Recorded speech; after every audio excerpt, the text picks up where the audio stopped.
I'm Adela. I run Startup Grind in Wellington. So we've been running Startup Grind for about a year now. It's essentially designed to be a networking opportunity and a place for you to come and hear from people, I guess, within the Wellington and New Zealand region, and just, hear some great stories. So tonight we've got Philip, if you want to come on up. You can sit there. Yeah. Give you that mic. Cool. So Philip's actually one of the co-founders of Xero and was head of design for 10 years. Yep. So today we're going to be picking his brains just about, I guess, a bit of his journey and really just some kind of design thoughts that he has, and we'll go from there. So that normally takes about 40 minutes. We'll do a bit of a back and forth between him and I, and then there will be time at the end for you to ask any questions that you have as well. So cool, we'll just get started, I guess, if that sounds good to you. Yeah. Cool, so let's start at the beginning. Yeah. So you, I guess, worked for some amazing places in Silicon Valley, actually. Mm-hmm. So it would be great just to talk through how you found your passion for design. So is this on? Yeah. I grew up in an animation studio. So my parents were artists, and my mom was a photographer, and so I kind of was around, in a very creative environment. But I didn't want to do animation. I knew that much. It was just a very tedious thing and boring to me. And I was trying to figure out what I wanted to do. And as a teenager, cars seemed like a really cool thing to somehow work on. And so I decided I wanted to be a car designer because I like cars. And figured out what. And so I was like, okay, how do you do that? And so it turns out you have to study industrial design. And so that's what I ended up doing. And what was interesting when I was studying industrial design is product design, and that's funny that I now consider myself a product designer, but of a very different kind. But there's huge overlap, and a lot of design product designers come from industrial design. And what I found when I was doing ID was I was pretty shit at actually making 3D models and thinking in 3D, but I was really good at communicating my ideas using technology, using computers. And so, I somehow made an excuse to always present my ideas with a computer and with video in some way. And so that's, and I just found myself obsessing about that kind of stuff, and got an internship while in my senior year at a Silicon Valley startup called General Magic, which they just actually made a movie about this company. It's a fascinating place. You should look into it. And so again, it was that place where I kind of was hired to do model making, and then I ended up doing actually interface design and some things like that. And just I kept gravitating to interface design. And the thing was, there was no interaction design was not a subject you learned in school, and so it was the kind of thing that you had to invent that job, in fact. So, cool, yeah. Awesome. And fun fact about Philip, he's actually worked with some really interesting clients. Like you did a bit of work with the Beastie Boys and like Disney as well. So I imagine you've had some pretty interesting projects. Is there one that sticks in your mind? Yeah, I mean the Beastie Boys one certainly does, for a lot of reasons. It was our first client, which was kind of an amazing feat. And it was one of those, like, you just dumb luck your way into these things sometimes. But it wasn't quite dumb luck. It was perseverance and having some ideas and having some chutzpah. And so what was really interesting about that was that we were inventing everything and learning everything as we went. And so we didn't know what we were doing and just had to make it up on the fly. And that's partially because we were new to this, but partially because this technology was all new as well. And so we were doing things with technology that nobody had done before. And just because we wanted it to do things for us. We were fans and we wanted to create an experience that we wanted to have and to be able to create. So it was incredibly thrilling but incredibly daunting and challenging as well because of that. Yeah, awesome. And I'm just going to fast forward us a bit, I guess, to 2006. So that's, I guess, by this stage you've been in New Zealand for a few years. And this was actually the year that you kind of came on board at Xero at that co-founder level. So it'd be really good to, I guess, hear about how you and Rod started chatting about that, because I believe you read a blog and you kind of had some meetings and he ended up pitching you the Xero idea in the end. So how did that all happen? Yeah, so I was in an agency and pretty frustrated with clients, just realizing I never want to work with a client ever again. And I had some friends from Vancouver who had just launched a product called Flickr, and I was like, okay, this is, now we can make software through a browser, and I want to do that. And so I came up with some ideas. I just wanted to actually start building product. And so started formulating some ideas, and I felt like I needed some mentoring. And the only person in New Zealand that seemed like a good fit was this blogger that was, just really prolific about business and really smart, and just had a Silicon Valley style mind and way of thinking that I hadn't really witnessed in New Zealand. And so I approached him, and so this was Rod, and said, hey, I'd love to get your advice and some feedback. And it was a great meeting, and we were kind of like finishing each other's sentences, and it was just like love at first sight. And as Rod said, that was the peak of our relationship.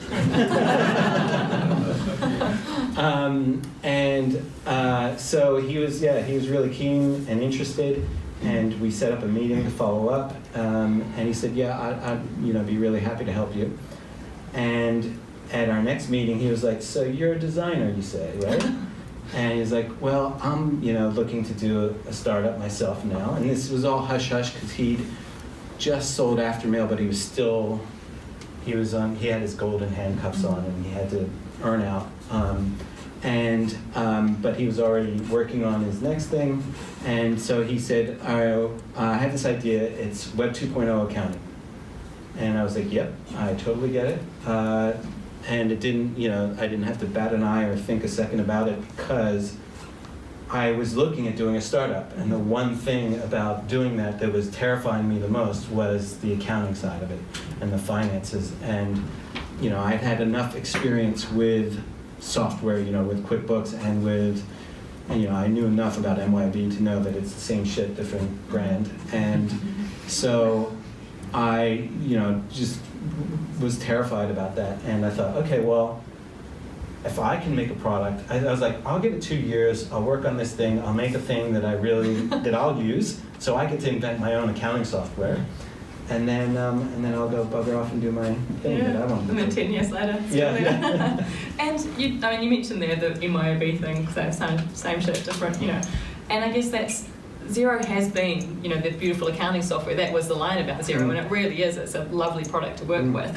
How did you go in there and really make it be design-led from the beginning? Well, it was interesting. We, first of all, being a designer, being a part of the founding team, I think is actually essential. I don't think Xero would have been design-led if there wasn't a designer as part of the founding team. And so I think that's monumental, and really something. Actually, I wanted to ask, little interruption here. Can I ask startup founders to stand up? Great, thank you. You're all gathered on this side of the room. That's not a train. Okay, so if you have a designer on your team, if you don't have a designer on your team, sit down. Okay, that's better than the standard odds. And if you have a founding member of the team that's a designer, if you don't. So whoever has a founding member, designer of the team, stay standing up, everyone else sit down. So you all have founding members as designers. Wow. Okay, so this is. I think that it's a bit biased by the topic, and I don't know, because in my experience in New Zealand, sorry, thanks. actually make you stand the whole time. Just the number of startups that get off the ground with no designer involved is terrifying. And so that was that was the key to it. But it was also winning. I had to, kind of earn my place, and it was a foreign idea to be design-led. Yeah. And so there was an expectation. Hey, you're the designer, so you're the one who makes things pretty. And we, we had a CTO who was coding, and he was already coding things. And I was like, hang on, we haven't even decided what we're making, and yet you're going out there coding. You're cutting code. How does it? What's happened? Like, to me, that was just mind-boggling. And so I spent the first few weeks interviewing customers, interviewing accountants, and after a couple days, people, we were just in a tiny little apartment on Willow Street. I was getting kind of not quite death stares at that point, but a little bit like, hey, start making pretty pictures, and I was doing sticky notes on the wall. So I'd go learn things, and I'd go try, because I didn't want to. The only thing I knew about accounting systems was how much I hated them. I really didn't know that much, and so I was trying to figure out what is an accounting system exactly, and what are people's expectations, and how can we, reinvent this in some way. And so finally, Rod and Craig, the CTO, kind of gave me an ultimate, kind of cornered me and said, "What the hell are you doing?" And I explained to them. I said, "Here's what I'm doing. Here's everything that I'm learning from customers and from accountants." And all of a sudden, they got really engaged with it. And all of a sudden, they started moving sticky notes around. And then pretty soon, that was our ritual every morning. We'd come in, and we'd spend an hour at least together, just kind of, what did we learn from the latest customer interviews, and what did we learn, about after we've thought about it a bit. And so that we spent weeks doing that. And that was really fundamental. And then the next the most pivotal, most important thing was I'd come up with an approach to doing, through my research, I discovered that cash flow is the most important thing, and therefore bank reconciliation is going to be the most important thing to our product. And so I really focused in on that, and I designed a bank reconciliation that, to me, was magical. And I showed it to them, and they were like, yeah, this is a cool idea and all, but this is way out there. This is really far out there, and we're not, this seems like nobody's going to get this. And I was terrified about that, too. I thought, yeah, I have no idea if this is like bizarro or whether this actually makes any sense. And I said, well, I'm doing user testing, so we'll find out. And did a bunch of user testing and found out that people loved it. And I was shocked. And I was like, hang on, after the first one, there was just this gushing response, and people saying, when is this available? How much is it going to cost? I want to sign up right now. And so that was a pretty spectacular first interview. And I said, hang on, that was we got lucky first time. And it turns out everyone we met with had the same reaction. Cool. So I was convinced that we were going to do that. And Rod and Craig were like, you're insane. Like, yeah, it's cute that you made these pictures that do magical things, but now we have to build that. And building that, we're not going to build an accounting system, we're going to build a bank reconciliation system. And so they asked me to do, against all my protests, to design something that they could build easily and quickly. And I did that. And I ended up doing a very conventional bank reconciliation that was very similar to what is existing on the market. And we brought people in and we user tested it. And not a single person said, hey, can I sign up for this? When is this going to be available? And so it was a real, that was a pivotal moment where it was all of a sudden, these technically do the same thing, except one, it has a great user experience, and the other has a shit user experience. And nobody is going to switch their entire accounting software for a shit experience. They want, these people actually wanted this. And so that was this pivotal moment where all of a sudden we have to be design-led. We have to start with that process. Yeah, that's really cool. It's like perseverance and yeah. Yeah, sticking and to proving guns, really. but that was the case all the way through. Like, you know, fought a lot of battles by the sound of it. Yeah. And it's really interesting hearing about those initial stages, because everyone probably knows Xero, but we don't know how it kind of started. So I guess it would also be great to hear about, you know, how did that first stage look? Like, how did you grow the team so quickly? Like, how was the product growing so quickly? Because it was such a quick ramp-up period. Yeah. Well, it's interesting because when we started, I had imagined that my model, my template was 37 Signals, which now is known as Basecamp. And if you know them, they're an amazing company that is quite unique and quite special. And they were real pioneers in SaaS.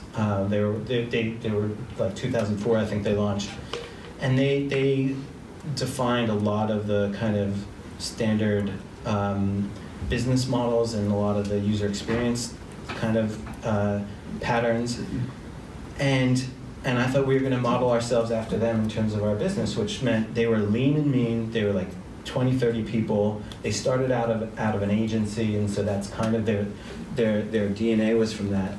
And I figured that's what we're going to do. And so I was really shocked when one of our first hired, Rod, went out almost immediately and hired a salesperson. And I was like, we're online software. What are you doing? Like, this is people buy this over the internet. So what are we doing with a salesperson? And I quickly came to realize and appreciate how important that was, having that sales, both in terms of in the early days, for me, it was a conduit to customers, so I could get immediate customer feedback, and I could hear what people are asking for, what people are wanting, and then as that was when we were still just coming up with the idea for the product. But then, that was the other thing, is like, we have a salesperson, but we don't have a product yet. We're miles away from a product. And so it was really just priming the pump and getting people interested in building up that the kind of Rolodex, the pipeline. And so that was really interesting, and that became super important, that accounting software, and I don't think it's just accounting software, that you really do have to kind of educate people about what you're doing, and that sales, I think it's a hugely underestimated area of SaaS businesses that most people kind of go into thinking like I did, when in fact actually sales is kind of often a huge missing piece. And so we had about a bunch of engineers. At one point we had as many designers as we had engineers, which was again like my peak. Like I was like, this is the perfect ratio right now. And that didn't last long. And so we ended up growing, like we blew past that 30, I thought we were going to be 30 people. We were 30 people within 6 months, less. And we were in a tiny apartment that was the size of like this, area. And we had about 15 people working there, and it was a sweat house. It just smelled awful. And then we kind of very quickly grew into the old bank, and I quickly realized that we're what kind of business we're building, and that it's not a scrappy, lean and mean thing. We're building a monster, and kind of both good and bad about that, but that we're building something. We're going to have 1,000 people. Like once I knew that we blew past 30 that quickly, I was like, okay, here it comes. We're going to be 1,000 before we know it. And I had to wrap my head around the size of business that we're building. Yeah. And then I also had to kind of grow with that and learn, like that at a certain point I had 30 people that I'd hired and that were on my team. So it was, you had to have a growth mindset and really grow to the next level. And that was one of the things, kind of the big lessons I got from Rod was, and this was his mantra in the early days, he was like, hire your replacement, hire your replacement, hire your replacement. That and that was really amazing advice to even just start you thinking about like, I'm temporarily in this role. I'm going to have to redefine my role and scale up my role. And that was really, really important lesson to quickly grasp. Yeah, awesome. And I guess on that lesson piece, I imagine, you know, there were probably a few pivotal lessons that you feel like you learned. You know, is there any maybe like top 3 things in terms of advice, you know, that you think worked really well, or maybe some things that didn't work really well? Yeah, so I mean that you know, thinking about sales early on, and being, you know, it's kind of, you know, I'm biased, but being design-led, Yeah. and really spending time with your customers and studying your customers, learning about your customers. One thing I think we did wrong, and Xero perpetuates doing this wrong, is being a feature factory. So that was something that really always rubbed against me, and I felt and that was the beauty of the early days, is that we didn't have the resources, we didn't have the team to just go, you know, build out, you know, a huge checklist of features. We had to be really resourceful and scrappy with, you know, the minimal resources we had, and we also had to make the very few customers we had very, very happy. And so we couldn't just like throw features at them. We actually had to make sure that the few features that we had actually were really being used and used well, and that the customers were getting the most out of them. And so we had to do a lot of iterations on those first the first year, first 2 years, and then all of a sudden when we got, you know, big funding, you know, $20 million, and then we just piled people into the business, that all of a sudden made us go into like a feature war. And that, to me, is definitely a big mistake. Yeah. And it causes a lot of, and that big growth, you know, it's very, very challenging to the business.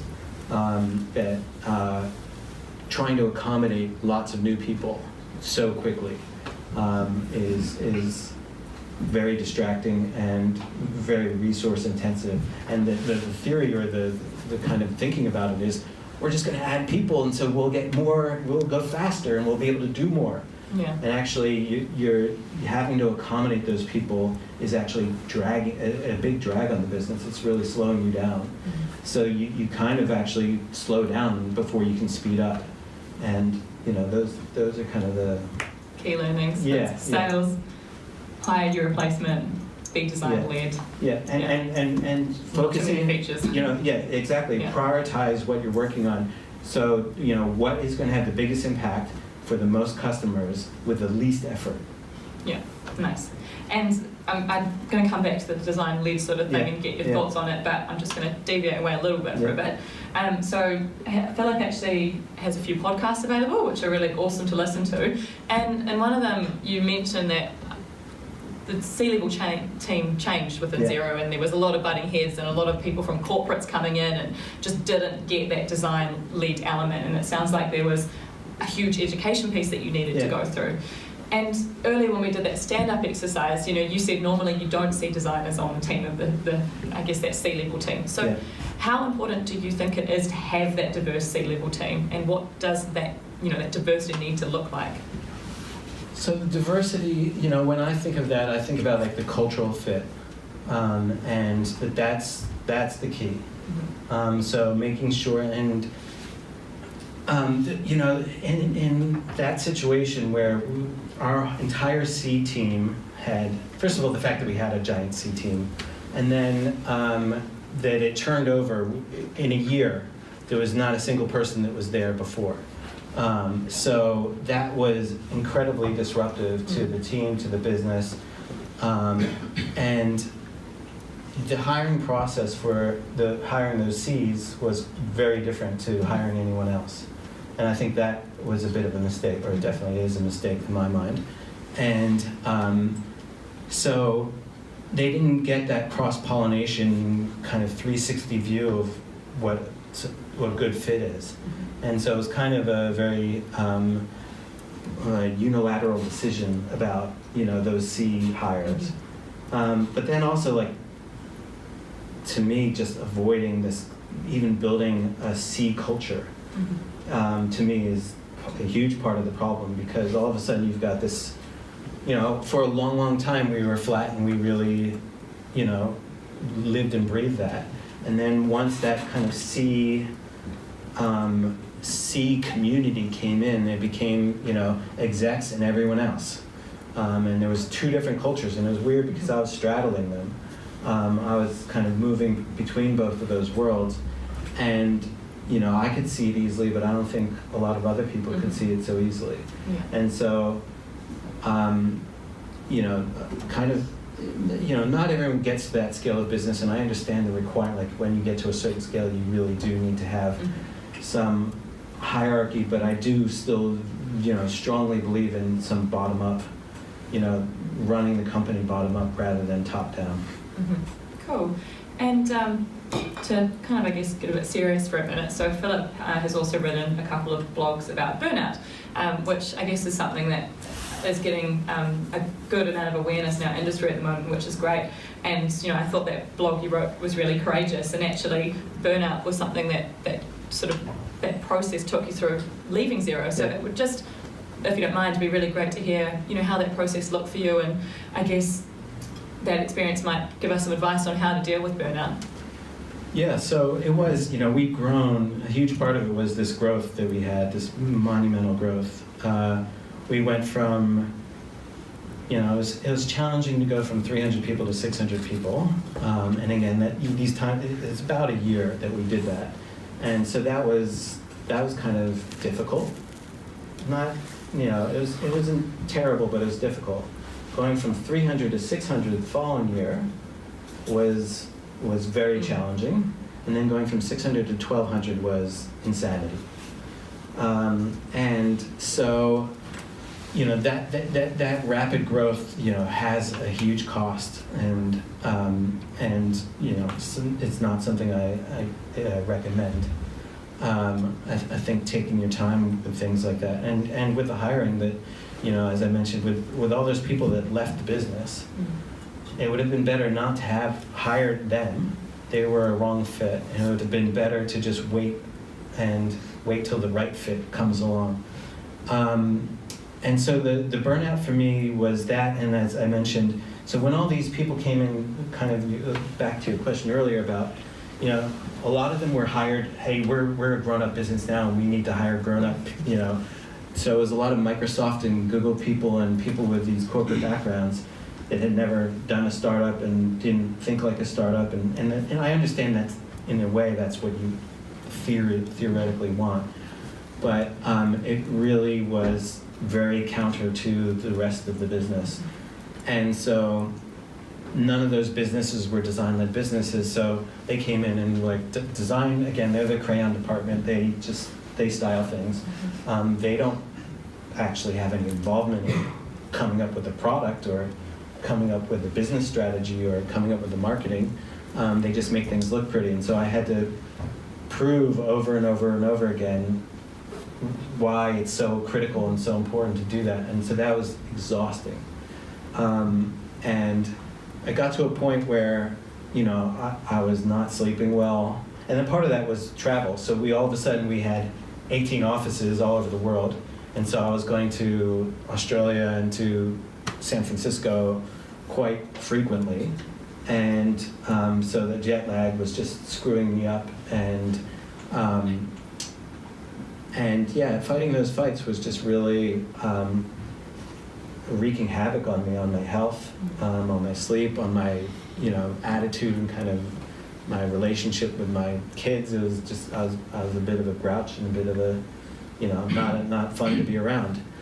And so I decided, all right, I need a break here. And so I decided to do a 3-month hiatus, and just to see, like, is it time for me to go, or is it I just need a break, and then I'll get rejuvenated and come back fresh from that. And so I did that. Everyone kept saying I'm doing my Eat, Pray, Love tour. So I did. I went surfing. My brother lives in Mexico, and I learned to surf and spent a month with him, or a couple weeks with him, and then I did a meditation retreat in Sydney, and we did a family trip around the South Island, and that really did. I came back from that realizing, yeah, no, I do need to leave. That I can't. I am absolutely fatigued. Absolutely, adrenal fatigue, and my sleeping didn't miraculously get better. I was still not sleeping great, but I was definitely in a better headspace, and could see that going back into the flames was not the best thing for anyone really. And so it was an incredibly hard decision, because there was a lot I still wanted to do with the with the business and with the design team. I was there were so many great things where I built up like my dream design team, and we were at in a really great place, and kind of still growing, still so many things I wanted to do and achieve, but the difficulty in being able to achieve those things was too high, and the toll that it was taking on me was too high, and so yeah, I quit, and again, the burnout didn't magically, vanish overnight. My sleep, it's been, I think, 3 years since I left. And, maybe this year I'm finally sleeping really well. But it took a long time to get my sleep back. And a lot of that was, I learned to meditate, and that I found to be something really powerful, mindfulness and meditation, and I read heaps and heaps of books, and so I also created an app, a mindfulness journal app, and that was a big part of my process of teaching myself about mindfulness and teaching myself about meditation, and and so that was kind of a very cathartic experience. Yeah, cool. Well, thank you for sharing that. Yeah. And it does, the reality is I didn't have to rush back into a job immediately, and so I'm very, very grateful and very lucky that was the case. Yeah. And that I could take time off, and that has been very healing as well, and that's not something everyone can do. Yeah, but even the mindfulness and finding what gives you peace is great advice. Thank you. Yeah. And so if we move on to, I guess, that next step in the journey for you, you got into that consulting piece, so you started Skyrise, which so Skyrise works with a number of designers and startups to advise on many different aspects of design. So can you just tell us a bit more about that company and its mission? Yeah. So that company is me. Yeah, sorry, I made that sound bigger than it was. And I just felt like I want to help startups increase the quality and caliber of and the focus of what startups are doing. And similarly, I also want to help designers. So I'm, mentoring some designers and working with a bunch of startups. And so the great thing about working with these startups is, I get to all of a sudden be involved with lots of really cool and interesting startups and really lots of cool and interesting people. And I don't have the grind to, you can just tap out when you want. Yeah, and I get to do the fun part, is like come up with ideas and like strategy and, and kind of wave my arms around and then say, okay, tell me when it's done. And it's been a really great experience. And so some of the startups, Story Park is one that I got involved with quite early on, and Atomic and Milanote and Organic Dynamic, a bunch of others as well. Cool. And I imagine a lot of those conversations start with, the competitive advantage of design. So when we say that, what does it actually mean to you? How do you put it in a sentence? Yeah, so it's focus. I can put it into a word. Focus and prioritization. So I really help them focus on what is going to have the biggest impact for the most people with the least effort. And that means figuring out who are your most engaged customers, who are your customers. So taking a very design-led approach to understanding your business and understanding where your best opportunity lies. So figuring out who are the most engaged customers and why are they so engaged. What is it? What is working for? What is it that you're doing that's working for them? So again, these are usually startups that are actually in play, already have a product in some degree of deployment. And but if I was doing that, I haven't really started with one that's at an earlier stage where they're just at the ideation stage. But in that case, it is, the process is a very design-led process, which is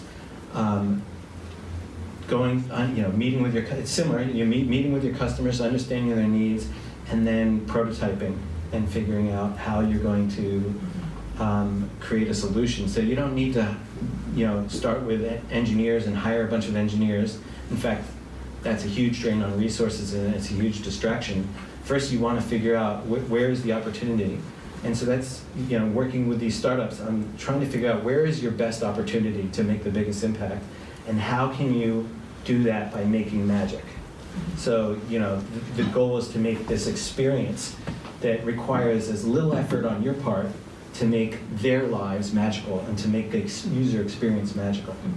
Okay, cool. And I know a lot of startups sort of go through that phase of, well, when do I need to get their full-time designer on board? Like, is it 5th person? Is it the 20th? So if you had to advise someone from the start, what number should it be? It should be day one. Day one, yeah. So founding team, you really want to have a designer on that team because they are designers are hyper-focused on customer outcomes. And everyone first, people think startup companies think they're in the technology business. You are not in the technology business, you're in the user experience business. That's what people are buying from you. They don't want technology. In fact, they want the technology to be invisible. They want to have nothing to do with it. And that's the designer's job, is to make the technology invisible so that you're getting all the goodness without all the bullshit that technology really encumbers you and burdens you with. So what was the question? Well, no, I think you kind of answered. Well, you gave us some good info anyway, so that's all good. But I guess it does lead nicely into, I was kind of wondering, what are startups maybe doing wrong, that you see in kind of trends from the clients that you work with? It sounds like maybe that perception of technology versus user experiences could be flipped, but is there anything else that you see, they're just things that they're doing wrong? Yeah. Not having a designer on the team, so kudos to all of you for having designers as founders. I'm blown away. And then not letting designers really set the agenda for the product and really lead the product. Because again, they are the interface with your customer. They're the best interface with the customer. And they know how to not just ask hey, what do you want? But actually understand what you're asking for and really get to your underlying needs and how to then translate that into something that is a very focused, very simple, beautiful, elegant experience. And you just don't get that with engineers. Engineers aren't going to give you the most simple, focused, beautiful outcome. Cool. And I guess, as part of the role that you play working with design teams that are already in place and helping them improve? Yeah. So what are maybe some things, like the top kind of 3 things that people with design or companies with design teams can improve on tomorrow, for example? What should we be doing better in that respect? Yeah, so, making your designers really lead the product and so that, and in a way that really allows them to discover. So I see a lot of teams going, hey, agile, we're doing agile sprints, and so we've got 2 weeks, and you're going to come up with magic in 2 weeks, and that is absurd. That's just irrational. And so that you really need some lead time. Design needs lead time to do the research, to get inside the customer's head, to then interpret, not just what they're asking, but actually understand what their needs are and how those needs overlap with the majority of other customers, and where is, what is going to have the most impact for the most people. And so then coming up with a solution, an elegant solution that serves those needs. So really having that lead time to discover that and to play with that and to do user testing around that. Because you can really rapidly build a product that nobody wants and nobody likes. So you're really aiming to build the product that people love, and that is that magical experience where they say, is this possible? I didn't even know this is possible. And can I buy this now? Can I use this now? I want it. You know, just that kind of reaction. And it's amazing when that happens. Nice. And you have to allow some room for that creative process. Cool. So you're giving them the room they need versus Yeah. And then the other thing is that marketing is a massive, major part of the user experience. So people often kind of divvy them up and say, well, marketing is a different team and a different process. Bullshit. From a customer's point of view, that's my first touch point, and that's my first impression of the product. And you want me to go on that journey, you want me to onboard onto your product. And so that's my first step in the onboarding process. And the onboarding process is absolutely, again, one of the most, if there's one thing that you can focus on your onboarding. Because most people overlook that, kind of don't really give that the love and attention, and it's one of the most important and in a lot of cases simplest ways that you can create a great experience, great user experience, and get more customers. So, I advise people to make sure the product design is in charge of product marketing. Mm-hmm. And that's, I have a very broad interpretation of what that means. Yeah. Awesome. No, that's really good advice. So things you can do tomorrow is, are your designers getting enough time? And is your marketing and your product design all intertwined enough? Yes. Awesome. There was another one in there. I can't remember. Oh, so I probably interrupted a bit earlier. Yeah. Do you want to? No. There's another one on my list. Cool. And you obviously work with quite a few awesome companies in Wellington. Who do you think is doing design well right now? Maybe a couple of examples. Yeah. So Atomic is one of the companies I work with, and they're doing, a phenomenal product. They're struggling with traction, to be honest, and so that's an issue. And so it's interesting how they're addressing that, and it's interesting being involved with them through that process. Milanote is another startup, and so what's interesting about Atomic also is it's in this category of really interesting design tools that are emerging. So Webflow is one, and Figma is another. So they're browser-based design tools that are really transforming the way designers work. InVision is another one. And so there's a lot of interesting things happening in that space. And Milanote is kind of another player in that space that's in kind of a new category, which is what they describe what they're making is kind of creative project planning. And so what that kind of means is, think of Trello, which is project planning, but in a very linear and process-oriented way. And so creative project planning isn't so linear and process-driven. It's more ideation, brainstorming, and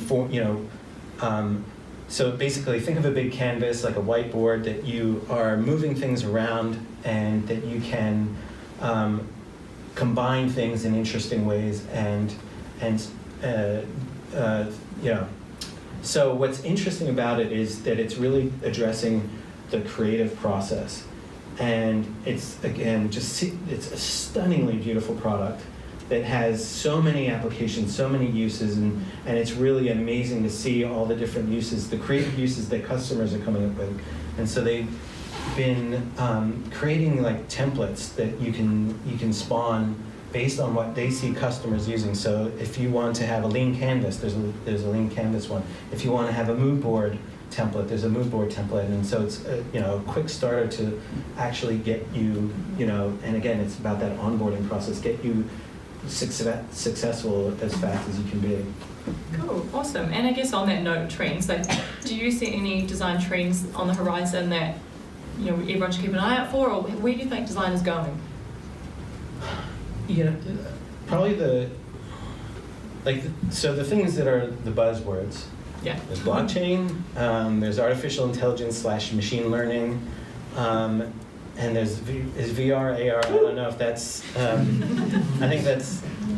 I don't know. I'm dubious, and I have been because I did a lot of stuff in VR in the early days, and so that in all of those areas, the interesting, AI kind of is an interesting one in terms of what is the interface? How do we interface with bots?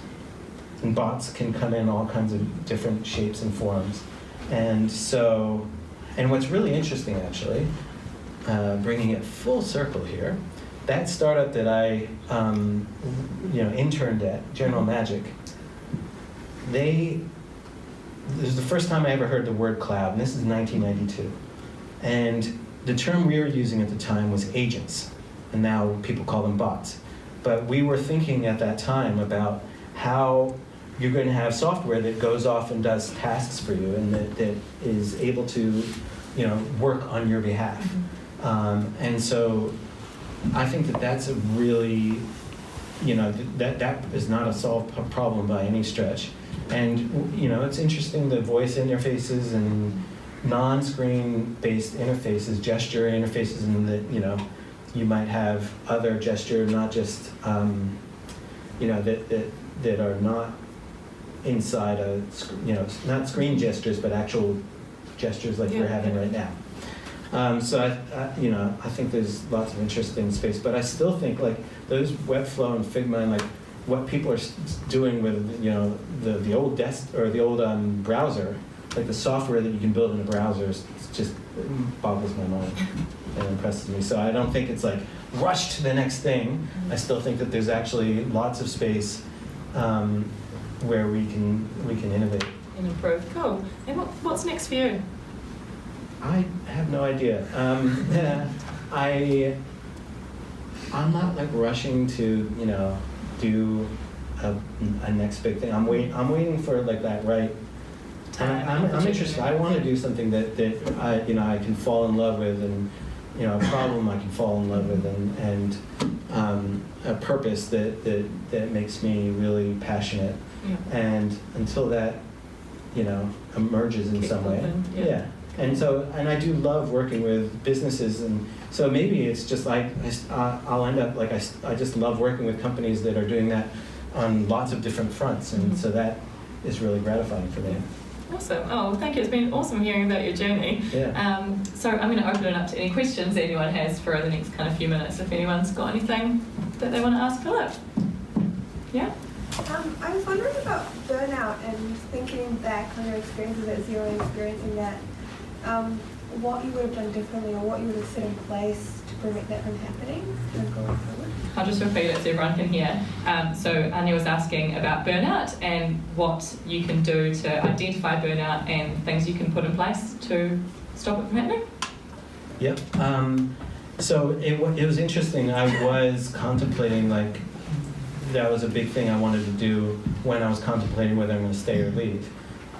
So what I wanted to do was actually make that a proactive part of how we operate, and that coaching, personal coaching. And so I got a personal coach, both while I was going through that process of deciding, and then later on, when I was kind of figuring out what I wanted to do next, and also had like that post-traumatic stress recovery. I got a coach with that, and so that was incredibly helpful. And so I think, and I think more and more businesses are actually actively looking to identify. And I think, sleep is, a big red flag if you're struggling with sleep, if your health is, being sacrificed, if your relationships are being sacrificed. Those are all big red flags for. And it was interesting. What's really interesting about when we started Xero, we made a promise to ourselves that we are doing this for our families, and that we're doing this for. This is going to be a marathon. This is not going to be a sprint, and so we need as much energy as we can, and so we're not going to kill ourselves. We're not going to do the crazy stupid startup thing, and. One of the ways that I embodied that was I made sure I was the last person to arrive in the morning and the first person to go home. And what's crazy to me is like I really was a diehard about that, and I think that everyone else kind of decided no, they're going to do the crazy startup thing. And even within my team, and I mentioned this to my team all the time, I was like, do you notice how I'm the last one to arrive and I'm the first one to go home? You should be doing that yourselves. And so I would spot, like, if people were working too long hours, too hard, I'd just say, no, I don't want you doing this. This is worthless to me. I need you for the long haul. And also, your things tend to crap out, diminishing returns. So I'd rather have you fresh than kind of bleary-eyed staring at the computer at midnight. So, those were some things, but I do think that being very actively avoiding that and in your kind of relationships, like with your team, whether that's like a big one-on-ones, and whether kind of what scale you do that at, whether you do it in team meetings, but actually I think at every scale you kind of want to mention that and want to be on the lookout for it. And I think that the other thing is like that there's still this drive. I just saw this morning there was a webinar from Safety something or other. Was anyone else on it? There's a Kiwi landing pad. What was the name of the company? Safety Culture. Safety Culture. And this is an HR woman from Safety Culture, and they're like saying how they, we do everything, this wonderful way. And their whole philosophy is around crushing it. You have to be high performance. They have a whole high performance and crushing it. Your job is to crush it at all times. And I think that is very, very toxic. Yeah. And so, I think if you see that raising it and getting yourself out of those cultures that, do reward those things, like, and speaking up and saying like, hey, I'm not going to do that. Like that's, sorry, I'm not going to live that way. And kind of standing that's been good advice. for what you believe.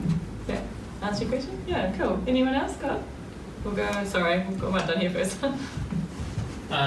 So one of the things you addressed was, understanding what your customers' needs are, right? And so as a designer, when you're having that interface, or you're having that discussion with your customers, what are the kind of questions or tactics you use to kind of probe those questions? What are the ways you really kind of solicit that feedback? I mean, that's a challenge that I've had. It's a huge art, and I see lots of people, designers as well, not doing that very well. Right. Because the inclination is to guide them to the place you want them to go.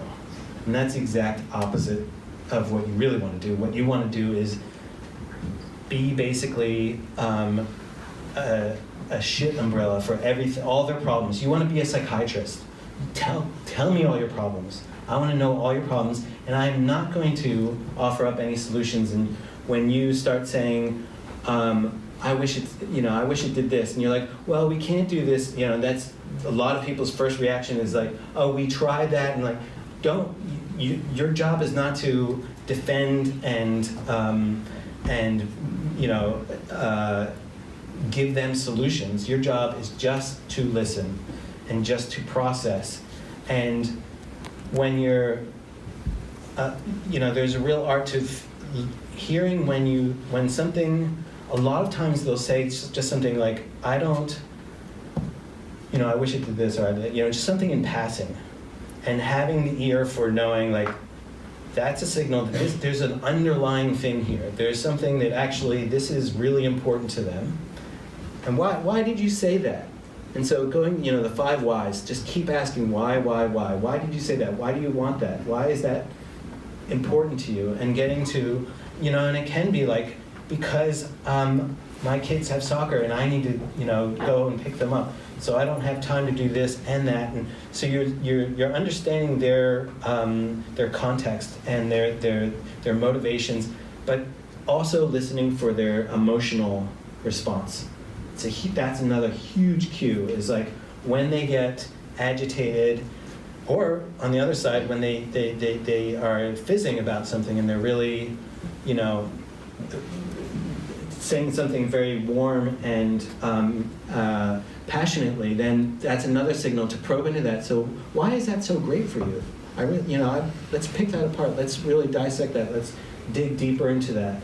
And again, without interjecting your opinion, without interjecting your, this is, you can say this, at the end when you feel like you've gotten some, you've kind of gone through the whole process, you can say, so this is one thing we're thinking. Again, now I want to get your feedback. And I'm not going to argue with you or try to convince you. I'm not trying to convince you of anything. I'm just listening to what your response is when I offer this to you. Cool. So it's therapy. All right, a couple of questions around here, I think. Yeah. Hi, Philip. First of all, thank you. It's been a great talk. It's very insightful. You seem to straddle a few different worlds, such as product management, user experience, product design, and product marketing. Do you advocate more for full stack designers that can do the whole lot, or for specialisation? Did everyone hear that down the back, just quickly? Yeah? Yeah, so we pretty much exclusively hired all-rounders. So I really wanted people, and the reason for that is a number of reasons. One is I need to hand you the problem and walk away. So you need to solve this problem, and I can't babysit you, and I can't, I asked you to, I hired you, I'm paying you to solve this problem. So you have to use all your insights, all your talents, and everything at your disposal to solve this problem. And so that does mean, the more you understand about engineering, the more you understand about code, the more insight you will have into how to solve this problem, how to communicate with engineers, how to negotiate with engineers, how to, and the more you understand about marketing and copywriting. Copywriting is enormous, so that's another thing, by the way, about, things I see people doing wrong is copywriting and not, software is made out of words. So that is the easiest way to screw things up, and it's the most important part of the user experience is words. So really putting an enormous emphasis on copywriting. So having, and the people who can do user testing and who can do visual design and who can do UX and the key to all of that is that they're systems thinkers and that they are bringing this depth and breadth to the problem so that you can, really rely on them to solve the problem in every dimension possible. And they're incredibly hard to find. And not so much here in New Zealand, which I'm really grateful for. I find Kiwis are really great at being all-rounders, and I think it's a product of being a tiny country, and it's just culturally, you kind of have to wear a lot of hats. That's just the way it is. Where in the States, it was nigh impossible to find an all-rounder. They're so hyper-specialized, and so it was a nightmare. And so the problem with hyper-specialized people is that they're like, this is my box, and I'm only doing this, and I don't even think about these other things. And that is really toxic and dangerous. Ideally you want everyone to think in a very holistic way. You want them to think, what came before this, and what's going to come after this? Not just this moment in time. This is a continuum. And I need to know what's surrounding the context of that continuum. So hopefully that answered it. Yeah. Yes, all-rounders. So I think maybe one more question we've got time for, if anyone else has got anything. Nilo? I was super compelled when you talked about the Beastie Boys project you worked on. Yeah. Especially because it sounded like there's this equal mix of bravery and foolishness that you kind of pull together, Yes. and that's where the magic comes from. Yeah. It strikes me that when an organization gets bigger and the stakes get higher, then it's harder to hold on to that thing that makes that magic. Yeah. Would you agree, first of all? If not, why not? And if you do agree, how might an organization try and hold on to that magic? Yeah, I mean, that is the $1 trillion question, I say. And for me, I felt like we did, for a long time at Xero, we did kind of a phenomenal job of that, maintaining that startup mentality, that startup culture. And it really is about letting people, hiring people to solve the problems and getting the hell out of their way. And just as a manager, and I've really prided myself as a manager on, I saw a lot of people thinking like, I've got minions, that I heard people saying that, and it just broke my heart hearing that, and my attitude was, I'm the minion for my team. I work for them. They don't work for me, I work for them. And so it's my job to understand what they need, understand how to best help them do the best work of their lives. And so I think going in, again, so that's where I'm, like I mentioned earlier, that bottom-up approach, that a manager is not this high position where you get to command things. It's actually a low position where you are in service of the team around you. And I think that a lot of it has to do with egos. That all of a sudden egos creep in, and they're like, well, I'm too big for, helping people. I need people under me, and and just being very, very careful of not bringing anyone like that into the business. And so that is, it's very, very difficult to do that. And I think, again, being very, very careful about who you bring into the business is incredibly important. And the pace at which you bring people in is incredibly important. And I completely understand the friction, the contradiction of, like, you need to move incredibly fast, you have big things that you want to achieve, and you can do, to many extents, more things with more people.